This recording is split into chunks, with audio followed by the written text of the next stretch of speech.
Okay, terrific. We're going to go ahead and get started.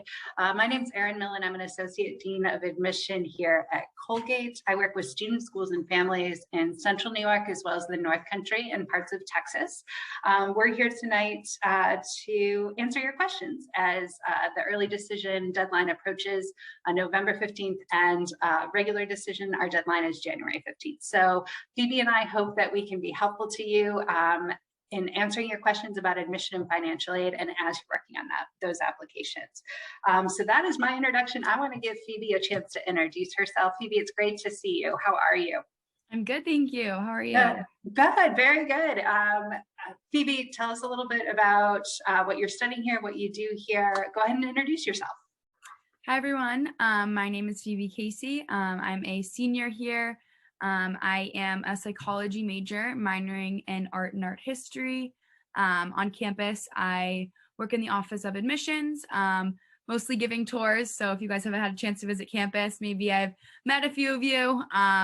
Otherwise, yeah, I'm just kind of helping out, doing as much as I can. And then I also am a orientation staff leader. So I orient all the new freshmen to campus, did that this fall. We call that link staff here on campus. But that was a really great experience. And then I also am a PR chairman for a Greek letter organization here on campus. And then I also am a member of the Run Club. So a bunch of different things kind of all across the board. I've loved all my involvements thus far on campus. So yeah.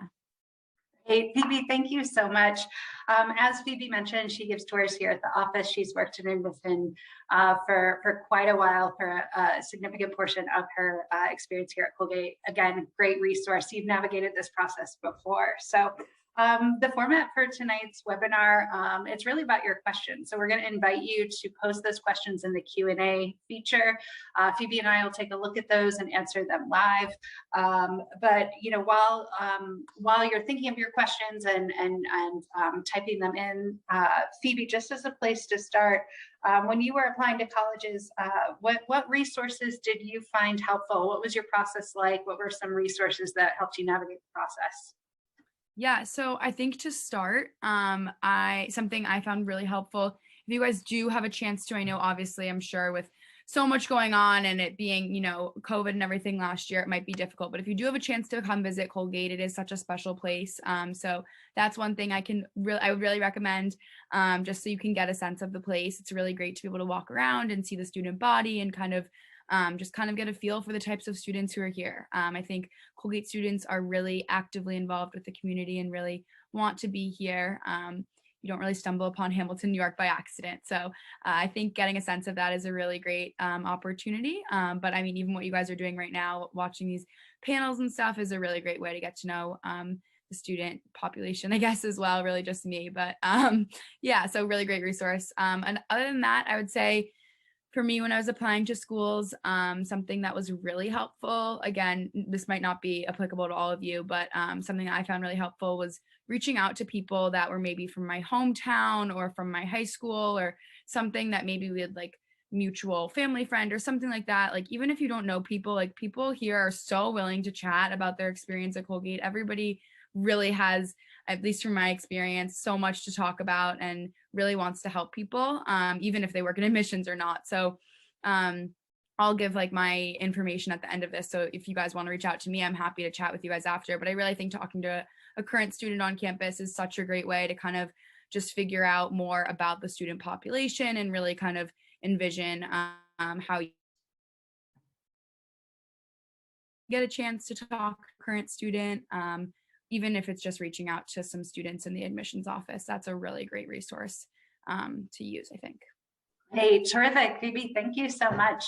And thank you to all of you for the questions that you have posted so far. So I want to go ahead and jump in and answer some of these.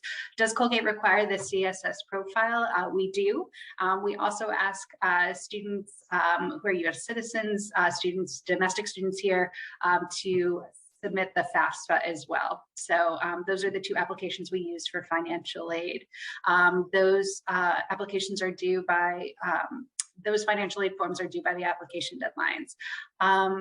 Policy on acceptance and rejection letters, are they sent back on a rolling basis or all in one day? Great question. So if you apply November 15th for early decision, We will release those decisions by mid-December. If you apply as a regular decision candidate, your application is due by January 15th, and we release those decisions late March.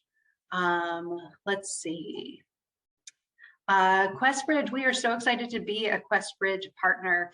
And when we evaluate QuestBridge applications, we are looking, and I think I would say a few things as well when we're reviewing applications from candidates who are early decision and regular decision. We are really looking to understand what the student's academic talents and interest and foundation is, so we definitely want to make sure that they'll be in a position to contribute to the classroom here. So we really want to give a sense of who they are as a student, but also who they are as a community member as well, because you heard Phoebe talk about the intentionality of this place. Where we are really is what makes this place work. We're located in this rural landscape, small village of Hamilton. And so we really want to get an understanding of not just how students are going to be able to contribute to the academic experience here and learn and grow as young scholars, but how are they going to be able to really build community? What have they done in high school? What responsibilities and leadership have they had in their high schools to their family and to their community? That's part of our holistic review process when we review applications. Let's see. We typically do waive the TOEFL and other proficiency exams regarding language if a student's high school experience has been where English is the primary language. Let's see. And then I think I'm going to pause here as well just for a moment, because Phoebe, I wanted to ask another question. When you think back about the different parts of the application that you had to complete, writing your essay, writing the supplements, all the different schools that you applied to, how did you stay organized and motivated, and how did you approach that part of the process, completing applications? I think for me, I really tried to kind of get most of the common application stuff done a little bit beforehand, just to make sure that I had kind of a good base for everything. And then really for the supplements, I think I know it's so much easier said than done, and I understand it's a really, really stressful process, but in the moment, I would tell you, if possible, try to take it as almost a cool opportunity to talk about yourself. I think that's something that you don't really get to do until you're, I think I'm even struggling with it now as I'm applying to jobs and stuff for after college. I'm I don't know how to talk about myself. This feels weird. I think just either take it as a creative opportunity to write something really interesting or something cool about yourself. Just communicate something that is maybe not going to come across on the paper, which I think is really kind of makes you you. That's really all I think. I mean, yeah, I'm kind of from my understanding, that's really what people are looking for the most.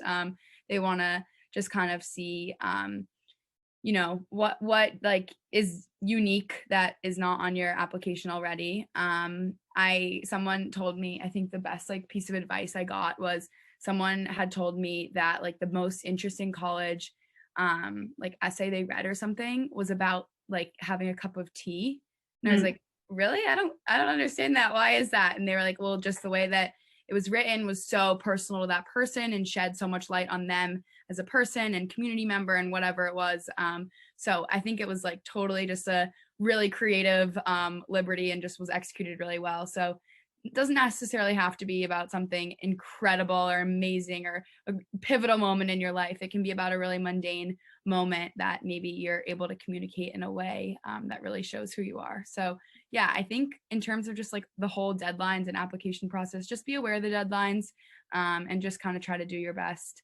And that's, I guess, what the tactic that I had. I just kind of tried to chip away at it one at a time and not be totally sitting down doing it on one day and being completely overwhelmed and swamped with it. So Phoebe, I'm so glad you're here. Great advice, great insight. I really liked what you were saying in terms of sometimes those moments that seem mundane, it's about really expressing why it's meaningful, why you want colleges to know that. And so I think, if you're still working on those essays or working on supplements, it's really good. I'm sure that many of you have heard this advice, have someone proofread your essays, right? But talk to them as you're developing the different topics and themes you're considering writing about. You might be doing something that's amazing and meaningful, but you don't realize that because you're in it and you're doing that. It's just part of who you are. So I think getting that outside perspective is so important. And Phoebe, like you said, just take some time just to chip away at it, because if you leave it, for, all at once, it's just, it's hard. It is. So I think sort of treating it like, okay, this is the time each week or a couple times a week where I'm going to work on my applications. I'm going to do my research. That's so important. That's a great approach. And I think that's something, Phoebe, you probably use too when you're writing papers or you have projects or things like that. So it's just good practice too for being a college student, would you say? Totally. Yeah. I have a bunch of research papers the end of this semester coming up, and they're all kind of doing the same week. So I've really been trying to take that approach. It's definitely a good tactic to do. I can't say that I'm executing it as well as I probably would want to, but I'm trying to chip away at it one day at a time. So yeah. Absolutely. Let's see. Phoebe, we've got some other questions that have come in here. Where do you want to go next when you review these questions? Sorry, what was the question? I'm sorry. I was going to ask you, looking at the questions we've received. Oh, do you want me to look at them? Yeah, take a look. Okay. We'll answer a few more here. I see one right here that says, for me, how did you decide to go to Colgate specifically?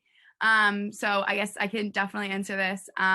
So for me, I kind of knew I'm from, as I said, Connecticut. So I knew I wanted to be on the East Coast. I wanted to be close to home. I'm definitely a homebody, so not too far away from home. I really wanted a liberal arts school because I didn't know exactly what I wanted to do, and kind of having to apply into a specific school or program stressed me out. So I knew I wanted something where I didn't have to choose immediately, which I think one of the other questions asked a little bit about majors and stuff, but you don't have to declare your major here until you're a sophomore. So sophomore spring is when we declare our major. So that was a really great opportunity for me, just kind of trying to figure out what I wanted to do. And then ultimately as I mentioned, had some conversations with people who I knew were at this school, who went to my high school, and they just were so obsessed with it that I know it sounds cliche, but I was like, there's got to be something here. This community clearly really cares about one another. They're very supportive. And when I came on my tour, that was totally echoed in that. So yeah, I really just enjoyed my tour. I enjoyed being around campus and engaging with the students when I was here. And I just kind of found that they seemed to be really active and engaging people that wanted to be here and wanted to leave it a better place than they found it. So yeah, I would say that's kind of why I ultimately chose it. I think why I've loved it so much and have worked in the admissions office for majority of my time here.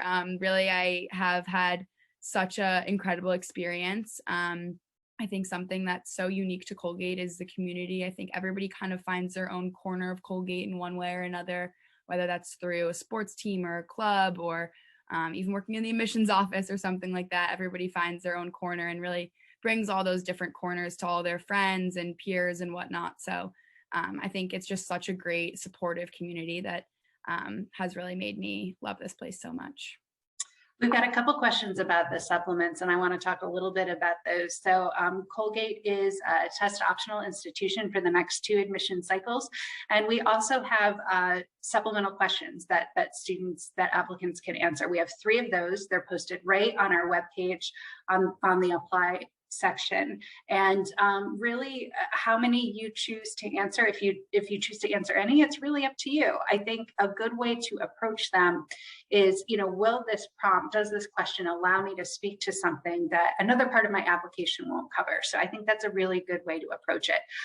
Again, I'm an admission counselor here. The more information I have, the better I'm able to advocate for you in the process. So if you feel like the supplements are going to allow you to speak to something or really show something about yourself that maybe another part of the application won't cover, I think that's a great reason to do them. So does it matter how many we do? What I would say too, it's really and truly optional. Last year, when we had these supplemental questions, we admitted students who answered all of them, some of them, or none of them. So again, it's all about, you know, sort of thinking about how the different parts of the application are working together to really create this portrait of who you are and what you want colleges to know. In terms of when they are due, so if a student is applying for early decision, which the deadline is November 15th, the supplements are going to be due by December 1st. So the most important thing is to get your application in by that particular deadline.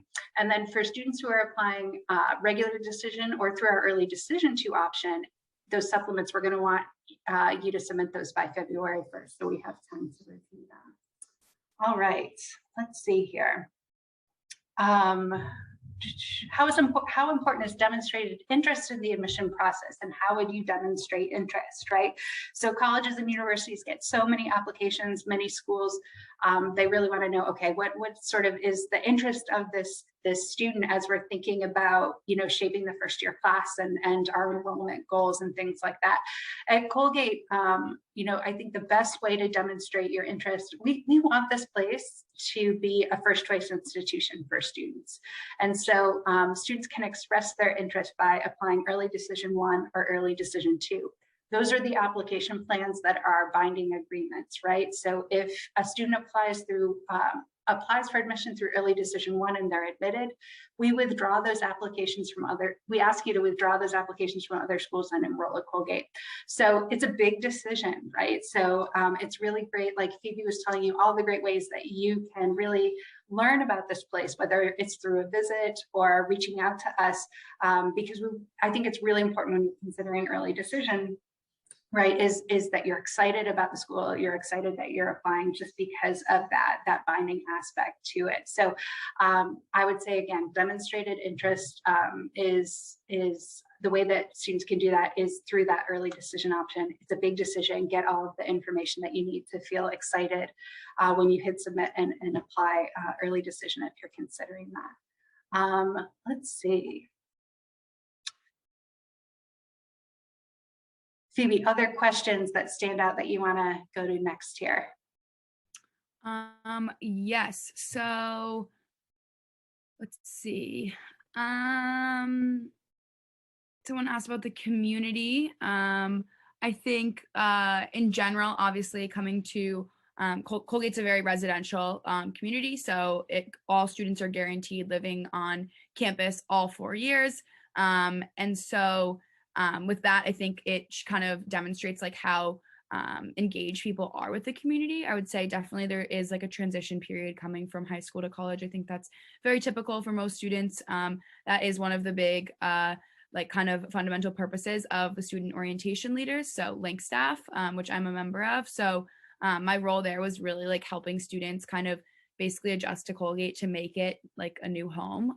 So while obviously like it is going to be a little bit difficult transitioning maybe to being away from home or whatever that is, like no matter how far away you are, there really are so many resources on this campus that I've learned about or been involved with that really make that transition pretty smooth. Obviously, that's not to say like there aren't a few moments where I was like, oh my gosh, what am I doing?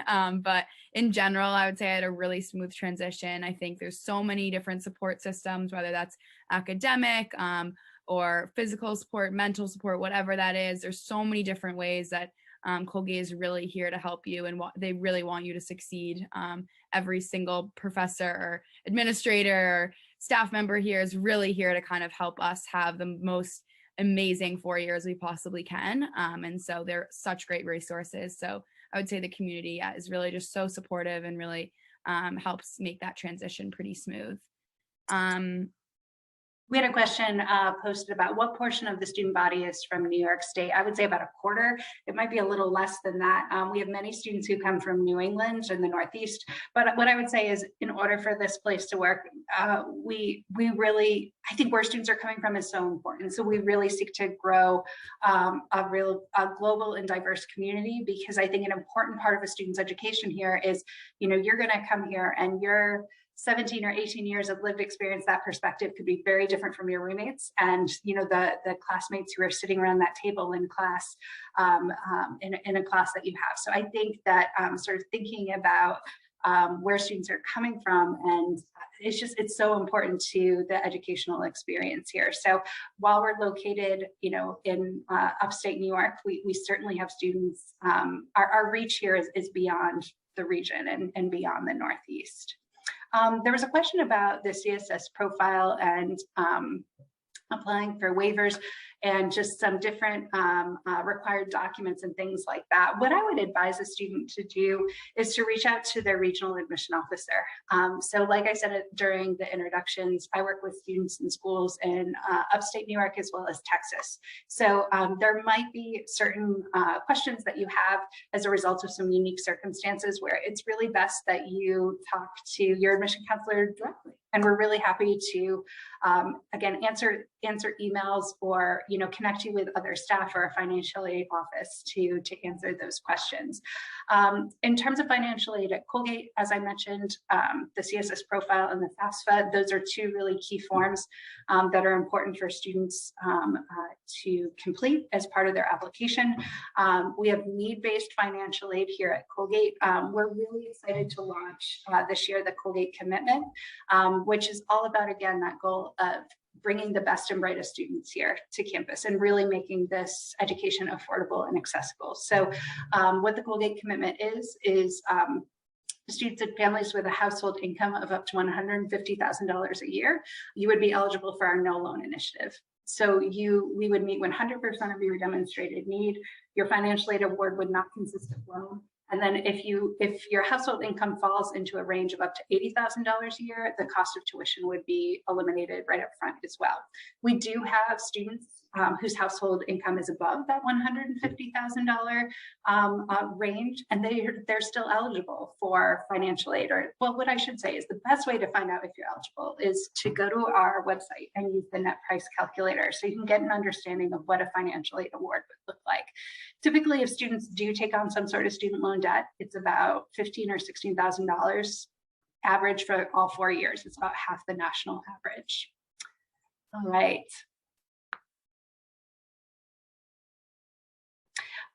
Question about credits. Do we accept credits if you've taken courses at a community college that you took outside of high school, right? Sometimes students are in dual enrollment classes. So again, part of our job is really to understand your transcript and the different classes that are offered at your high school. What we usually tell students is that if you're taking a class and the credit you're earning is going towards your diploma, those credits might not qualify for pre-matriculation credit. So we do award credit for students who achieve certain scores on AP exams or IB exams, and all of that is determined by the registrar. But typically, if you're applying as a first-year student and you've taken some of those classes through dual enrollment or community college, and it's part of your high school offerings, it's going through your diploma, they wouldn't necessarily transfer over to Colgate. But the fact you're taking those classes too, that really shows us that you're pursuing challenging classes, and the rigor of your curriculum is something that we look at when we evaluate a transcript. So, Phoebe, what questions do you want to go to next here? I see one question that's asking about prospective transfer student and wondering about how, if there's any initiatives to integrate transfer students into campus. So I can kind of speak a bit on this. I know I touched on it a bit earlier, but our LINK program, basically, it's called, it's during student orientation, there is a LINK staff member, and they are all sophomores, juniors, or seniors, and they have about 15 15 students that they kind of bring through all of orientation. So we call them our Linksters. Still very close with a lot of my Linksters, check in with them often. But so during that orientation program, which is mostly for freshmen, but obviously there's a whole transfer orientation program as well. So the transfer students would be able to go through all of orientation with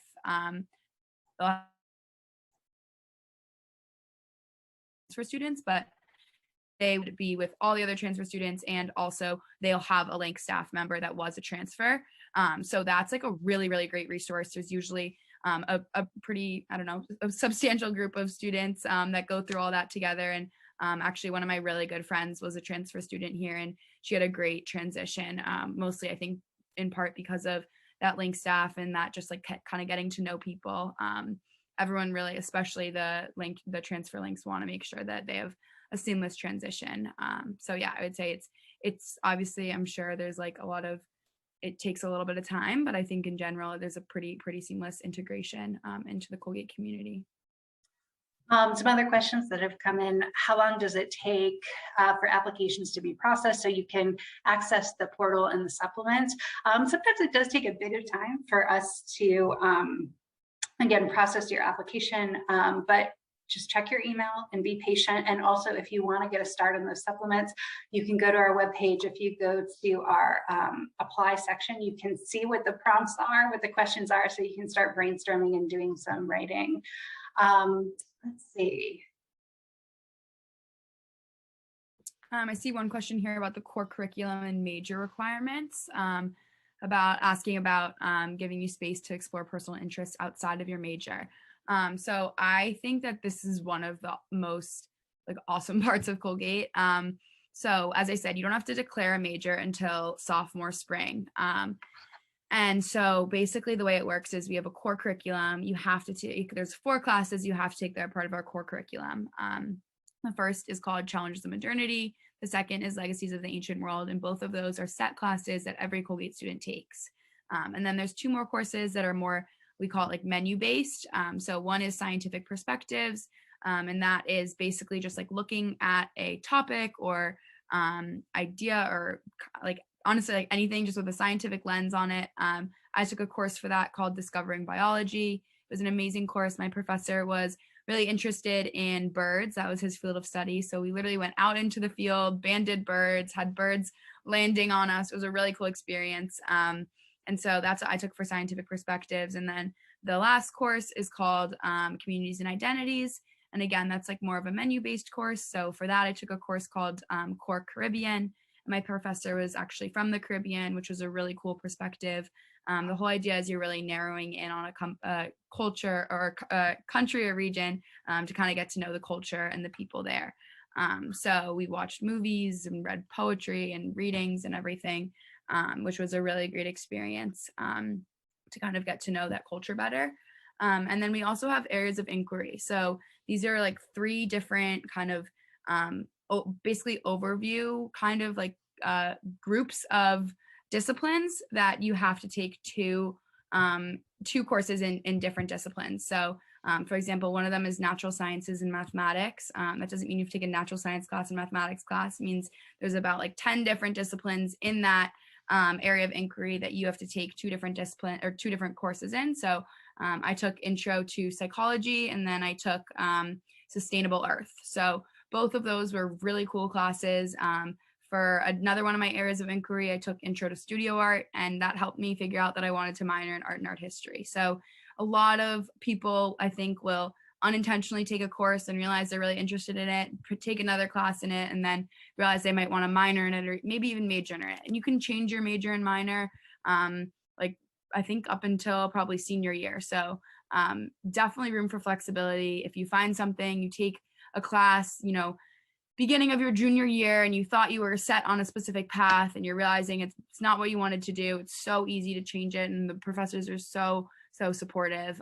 So I think that there's definitely a ton of room for being able to explore your interests and taking things that maybe you just kind of want to see if you like it. So yeah, I think that's one of the really awesome parts about the curriculum here. One question that has been posed is, how much do numbers, test scores, and GPAs, et cetera, matter in the admission process and our review process? And we certainly look at the grades that you've earned. And if you elect to submit your test scores, those will be part of our summaries too when we're reviewing an application. So what I would say, it's not just about the GPA, right? It's something that we will look at and we register, but we really think about the context around that. So what courses has a student taken during all 4 years of their high school experience?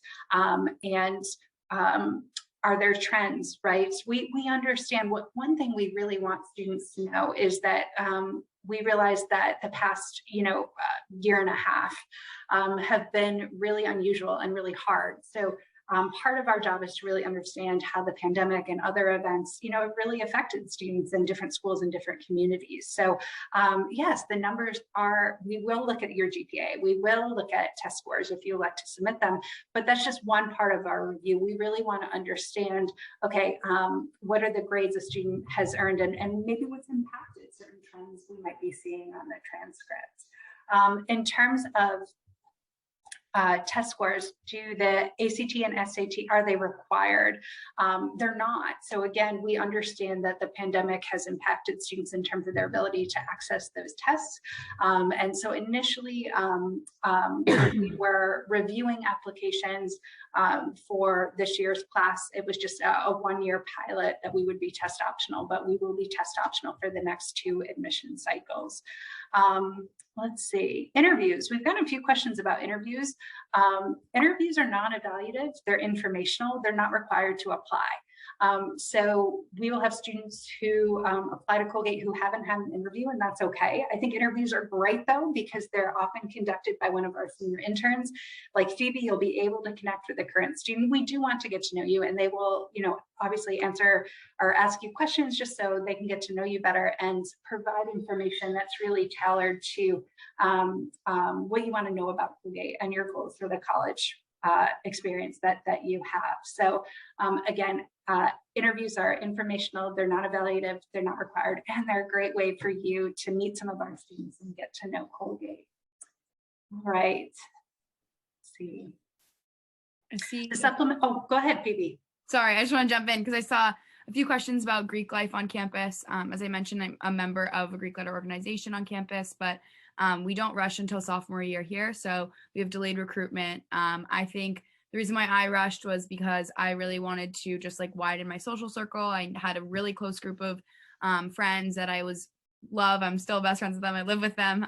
But I want to just kind of meet more people. And it kind of did that for me. But I also understand it's totally not for everyone. I think it's a bit over 30% of eligible students are involved in Greek life. So it's really not going to completely overwhelm or determine your experience here. There's so many other clubs and activities and social groups that you can get involved in and have a social outlet with. If Greek life is something you're interested in, awesome. If it's not, I usually just tell people it probably won't determine your life here. So yeah, that's just what I would say quickly about the Greek life questions. I like this question that someone posed. If you answer a supplemental question and it doesn't really add anything to the application, would that be a negative? Or should we answer all of them, even if they don't say much? It's really up to you. What I would say is don't feel obligated or required to answer them. And so you might elect to answer just 1 or 2 out of the 3. And I think the best way to determine that is, again, going back to, is what I would write, is it already going to be covered by another part of my application? And do I have anything really to say in response to this? And if you feel like that you're really struggling to sort of find something or share something, then again, that's why they're optional. I would say too, if you write a response and maybe it's not as strong as the others because for whatever reason, it's not necessarily a negative. But again, remember, you do have those options in terms of if you want to answer all of them, none of them, or just some of them. So just Colgate track demonstrated interest. As I said before, we do, if a student applies early decision, that is a factor, that interest that they're demonstrating, they're expressing through early decision. But beyond that, especially this year, we know that some students couldn't get to campus. We scaled back on our travel, so we didn't have a chance to meet, students at different events at high schools or college fairs. So we don't track that demonstrated interest. Let's see. The supplements you can access after you add Colgate to the member page and apply. And again, you can look at the prompts right now on our website, so you can start to prepare what you might say, what you might respond to those.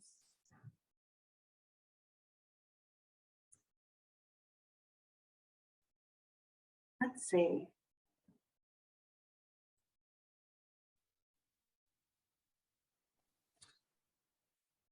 In terms of visiting campus, I know that sometimes we have students who will visit because they know a current student, or they might do like a self-guided tour. I think anytime you can get to campus and register for a tour, I think it's really great just to, we have, like Phoebe, we have incredible ambassadors and incredible interns who are really here and can answer your questions and provide those student-led tours of campus. So I think any sort of official tour or visit that you can do is great. We do ask that you pre-register.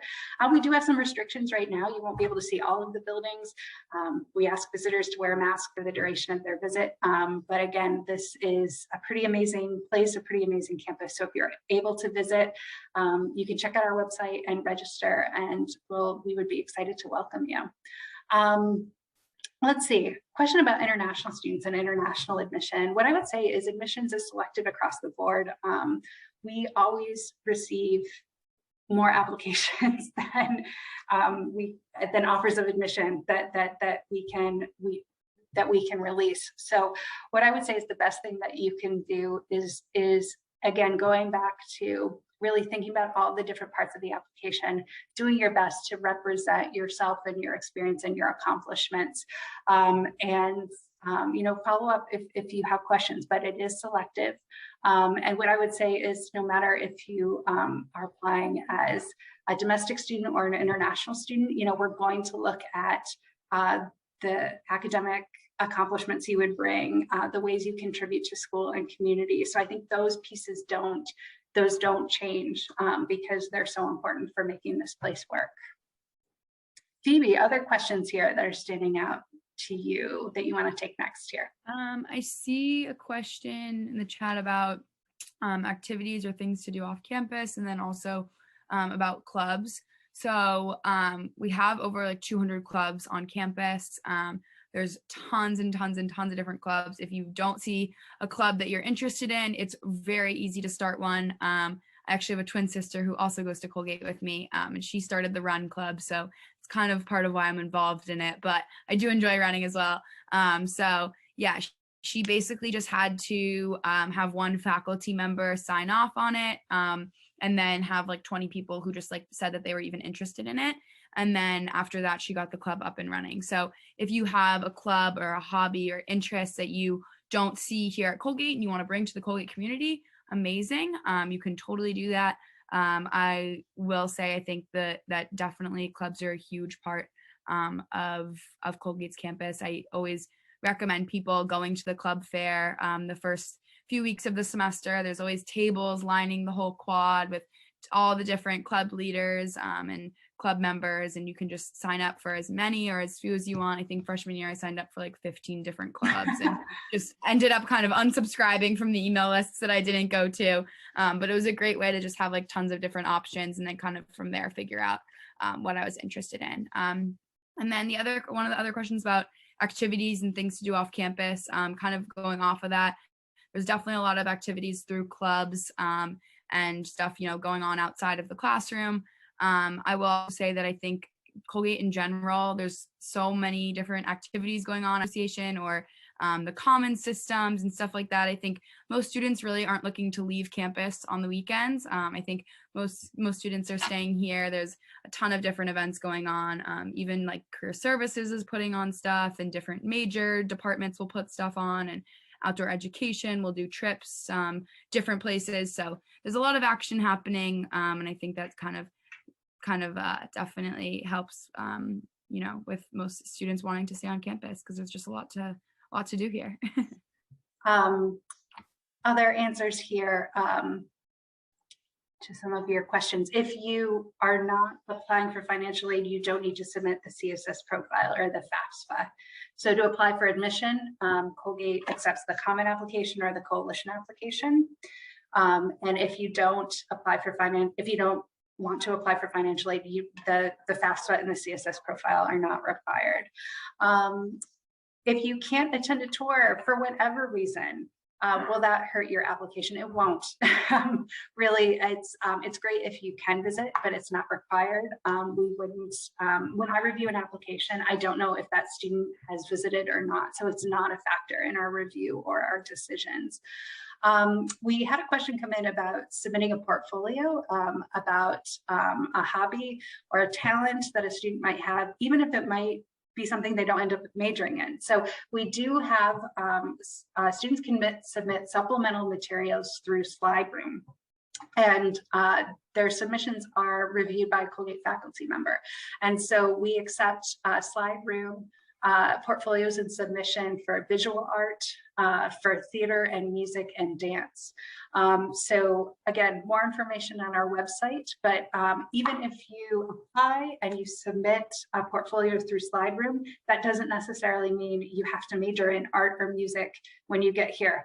We have a wonderful faculty and we have wonderful programs if a student does that. But again, students are welcome to submit their portfolios and different recordings through SlideRoom. We enroll about half of the class, a little over the half of the class through Early Decision 1 and Early Decision 2. Again, we want this to be a first choice institution for students. You can hear Phoebe just talking about what a great place and what great experience this is. And so I think one of the reasons this place works is, again, that intentionality, and students really want to be here. So again, it's a big decision. Make sure you get the information that you need so you're excited about that early decision application. We certainly look at trends on the transcript. When we review a transcript, we look at your grades 9, 10, 11, and then also grades that you might send for your first quarter grades or first semester grades of senior year as well. Let's see.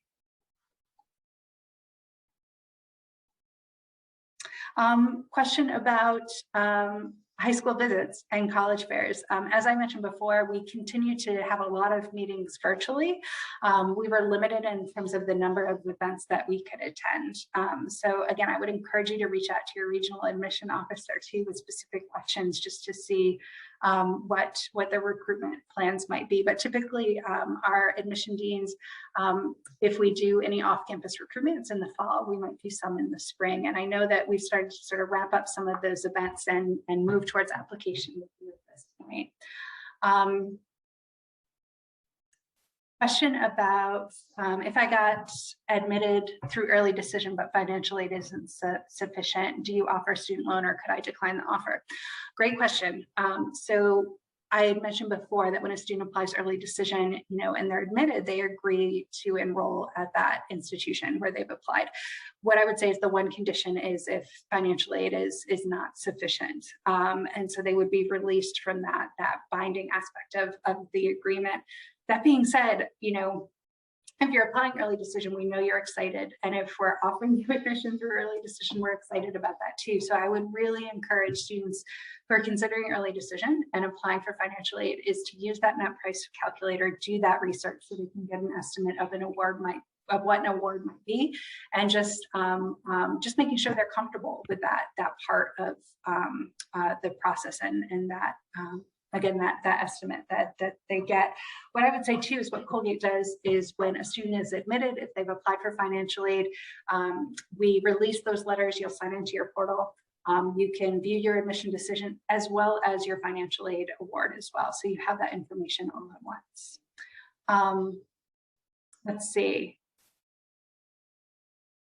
What I would say too is as you're sort of gauging whether or not to submit your test scores and you're looking for other sort of data points and things like that, I would encourage you to look at our webpage to look at the different averages for the middle 50% range for students who submitted the SAT or the ACT, just so you can kind of gauge, if you want to take advantage of, submitting your scores, or again, we're a test optional institution, so not required. All right, I think that Phoebe, looking at the clock here, I think we did a pretty good job. We didn't get to everyone's questions, but I think it is time to go ahead and wrap things up. Let's see. What I would encourage you to do, I'm going to go ahead and put my email in the chat. Again, reach out to your regional admission officer if we didn't get to your question. Phoebe, do you have any final words of wisdom or advice as seniors are working on their applications, pursuing this process? What would you say? Oh, Phoebe, your Wi-Fi connection is a little unstable right now.